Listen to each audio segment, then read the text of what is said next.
নমস্কার, হর হর মহাদেব, জয় মহাকাল। আমি আজকে সরস্বতী পুজো নিয়ে কিছু কথা বলবো। অ্যাকচুয়ালি আমরা সবাই জানি বিদ্যার আরাধ্যা দেবী মা সরস্বতী। সবাই বিদ্যালাভ করতে চায়, কিন্তু কেউ বিদ্যালাভ করতে পারে, কেউ বিদ্যালাভ করতে পারে না। তবে বর্তমান যুগে শিক্ষিতর হার যেহেতু বেশি, আমি বলবো বিদ্যালাভ সবারই হয়, কিন্তু তার একটা স্টেয়ার রয়েছে, কে কতটা এডুকেশন অ্যাচিভ করছে। কেউ জেনারেল এডুকেশনে নিজের লাইফটাকে থমকে যাচ্ছে, আবার আরেকটু বেশি এগিয়ে গেলে হায়ার এডুকেশন কেউ অ্যাচিভ করতে পারছে। আবার আমি এরকম অনেক মানুষকে দেখেছি হায়ার এডুকেশন অ্যাচিভ করার পরেও তার পড়াশোনা থেমে নেই, সে সারা জীবনই পড়ে যাচ্ছে। কারণ পড়াটা তার লাইফের প্যাশন, পড়াটা তার লাইফের হবি, পড়াটা তার লাইফের আপনি বলতে পারবেন যে এক প্রকার একটা সাধনা, একটা নেশা, সাধনা। সারা জীবন পড়ে যাচ্ছে। তো এই যে education, present world depend on education, এটা ফ্যাক্ট, এটা সবাই মানবেন এবং সবাই এটাকে বলতে বাধ্য যে present world depend on education. শিক্ষাগত যোগ্যতার কোনো পেরিফেরি নেই, কোনো লিমিট নেই। আপনি যতদূর পড়াশোনাকে বাড়িয়ে এডুকেশনকে বাড়াতে চান, আপনি এডুকেশনকে বাড়াতে পারবেন, পড়াশোনাকে বাড়াতে পারবেন। কিন্তু বাট সবার ভাগ্যে, ডেস্টিনিতে সব কিছু হয় না। সবার ডেস্টিনিতে সব কিছু হয়, চাই তো মানুষ অনেক কিছু চায়, অনেক কিছু চায়, পায় কতটুকু। এবং আপনি আপনার ট্র্যাকে, আপনি একজন ভালো লয়ার হতে চাইছেন, কিন্তু আপনি হয়ে গেলেন আপনি কেমিস্ট্রি নিয়ে পড়লেন, আপনি চলে গেলেন কেমিস্ট্রির দিকে। আপনি অ্যাস্ট্রোফিজিক্স নিয়ে পড়তে চাইছেন, আপনি চলে গেলেন, আপনি ইংলিশে মাস্টার্স করে পিএইচডি করে as a teacher, as a professor আপনি চলে গেলেন। College university, school college university meet করছেন। এই যে ট্র্যাকগুলো ঘুরে যাচ্ছে, অথচ আপনি চেয়েছিলেন আমি অ্যাস্ট্রোফিজিক্স নিয়ে পড়ব, হোয়াট এভার। আমি জাস্ট এক্সাম্পল দিচ্ছি। সে সায়েন্স, কমার্স, আর্টস যে কোনো স্ট্রিম হতে পারে, মেডিকেল হোক, ইঞ্জিনিয়ারিং হোক, নর্মাল কোনো ট্র্যাক হোক, জেনারেল ট্র্যাক, বা কোনো স্পেশালাইজেশন হোক কোনো একটা সাবজেক্টের ওপরে, হোয়াট এভার। নেক্সট কিছু প্রফেশনাল ডিগ্রি আছে, for example MBA, master of business administration, that is MBA master degree, একটা প্রফেশনাল ডিগ্রি। বাট সেটা আপনি কার উপরে করবেন, আপনার বেস পয়েন্ট কি আছে? Everything is depend on your base study, your stream selection. আপনি হায়ার স্টাডিটা কোন রেঞ্জে নিয়ে যেতে চাইছেন, কোন ট্র্যাকের উপরে এগোতে চাইছেন। তা আজকে আমি সরস্বতী পুজোর আরাধনা নিয়ে কথা বলতে গিয়ে আমি স্টাডির এইসব সাইডসগুলো কেন ডিভাইডেড করলাম, এটা একটু ভাববেন তো। কারণ আপনি আপনার কর্ম করছেন, আপনার কর্ম করার চেষ্টা করছেন, কিন্তু আপনার সেই কর্মের যে ব্লেসিং, আপনার কর্মের যে পাওয়ার, সেই পাওয়ারটা আপনি কোথা থেকে পাচ্ছেন কোথা থেকে? সেই পাওয়ারটা আপনি পাচ্ছেন আলটিমেট একটা সুপ্রিম রেঞ্জ থেকে, অলমাইটি একটা সুপ্রিম রেঞ্জ থেকে। সেই পাওয়ারটা আপনার মধ্যে ইনহেরিট করছে, আপনার মধ্যে ইনহেল করছে, আপনার মধ্যে সেই পাওয়ারটা জায়গান্টিক হচ্ছে। ন্যাচারাল কোর্সে কি হচ্ছে, আপনি সেই দিকে মুভ করছেন, আপনি সেই দিকে এগিয়ে যাচ্ছেন। কাম টু দ্য পয়েন্টস, এটা একটা লং ডিসকাশন, বড় চ্যাপ্টারের ব্যাপার। কার কোন সাবজেক্ট ভালো হবে, কোন স্ট্রিম নিয়ে পড়াশোনা করে লাইফে ডেভেলপমেন্টটা আসবে, কোন সাবজেক্ট নিয়ে আপনি লাইফে আপনার কেরিয়ারকে বিল্ড আপ করতে পারবেন, অ্যাচিভ করতে পারবেন, জীবনটাকে গোছাতে পারবেন, এটা তো একটা ডিফারেন্স টাইপ অফ ট্র্যাক লাইফে।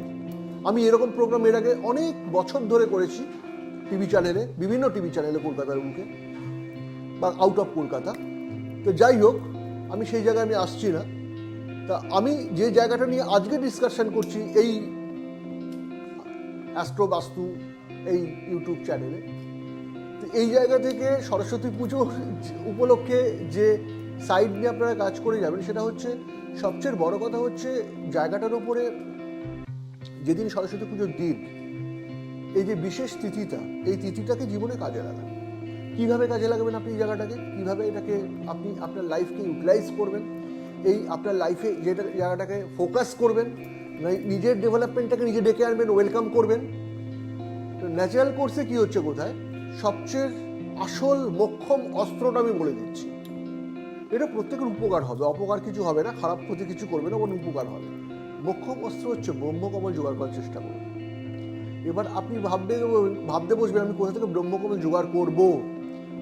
ব্রহ্মকমলের অরিজিনটা কোথায়, ব্রহ্মকমল কোথায় পাওয়া যায় সেই জায়গাটা জানতে হবে।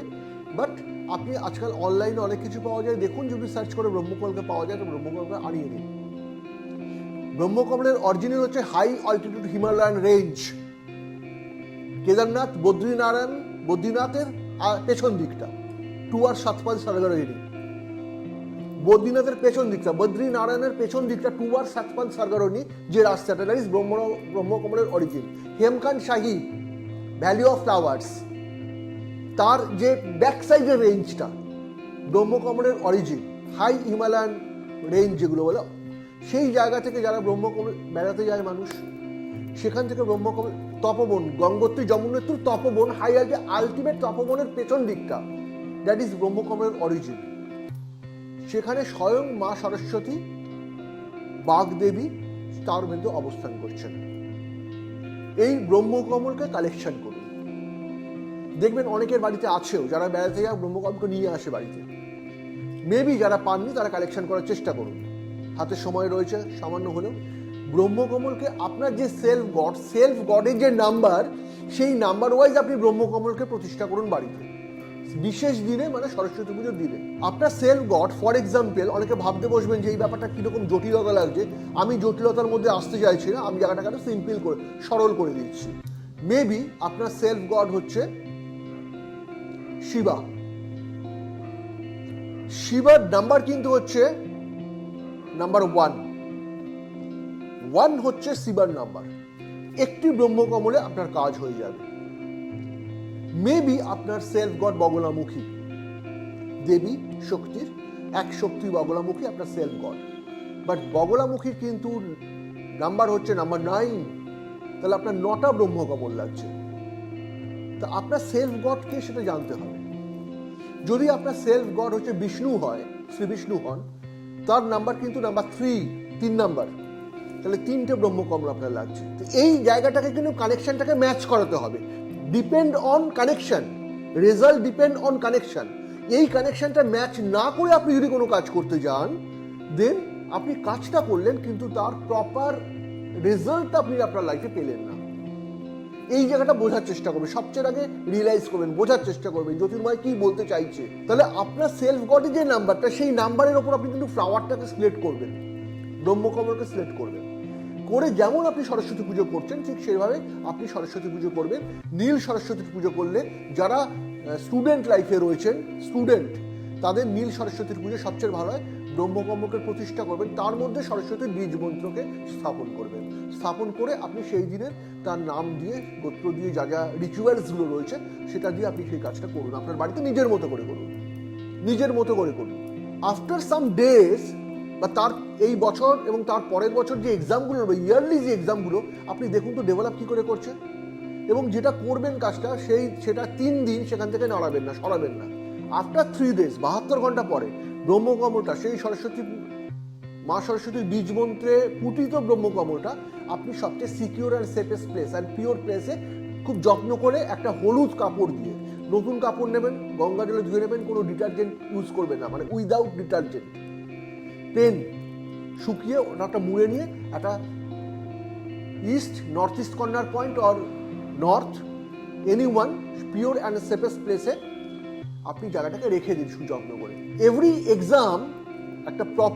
এক্সামের সময় ওই জিনিসটাকে প্রণাম করে বেরিয়ে যান, বা স্পর্শ করে নিজের ইচ্ছাটাকে বলুন, নিজের মনে মনে স্পর্শ করে রেখে দিন। যখন স্পর্শ করবেন নিজেকে পিওর রাখবেন, পবিত্র রাখবেন, মানে স্নান টান করে পবিত্রভাবে, নর্মাল ড্রেসে ধরবেন না, নর্মাল অবস্থা ধরবেন না। আপনি ডেভেলপমেন্টে আসতে বাধ্য। আপনি দেখবেন আপনার স্টুডেন্ট লাইফের যেসব সন্তানরা তার বাবা মাকে নিয়ে খুব চিন্তা করছেন, ভাবছেন, রেজাল্ট করছেন, শুধু দেখবেন রেজাল্ট ডেভেলপ করতে বাধ্য। শুধু রেজাল্ট ডেভেলপ করবে না, তার লাইফের একটা অদ্ভুত চেঞ্জেস আসবে অ্যান্ড অনেক ভালো, অনেক অসপিসিয়াস সিমটমসগুলো পেতে শুরু করবেন। আজকে এখানেই প্রোগ্রামটা শেষ করবো। হর হর মহাদেব বলে চ্যানেলটা সাবস্ক্রাইব করবেন, বেল আইকন প্রেস করবেন, নোটিফিকেশন দেবেন, লাইক করবেন এবং শ্রী জ্যোতির্ময়ের সঙ্গে জয় মহাকাল বলে সামনে এগিয়ে চলুন। আবার দেখা হবে। নমস্কার।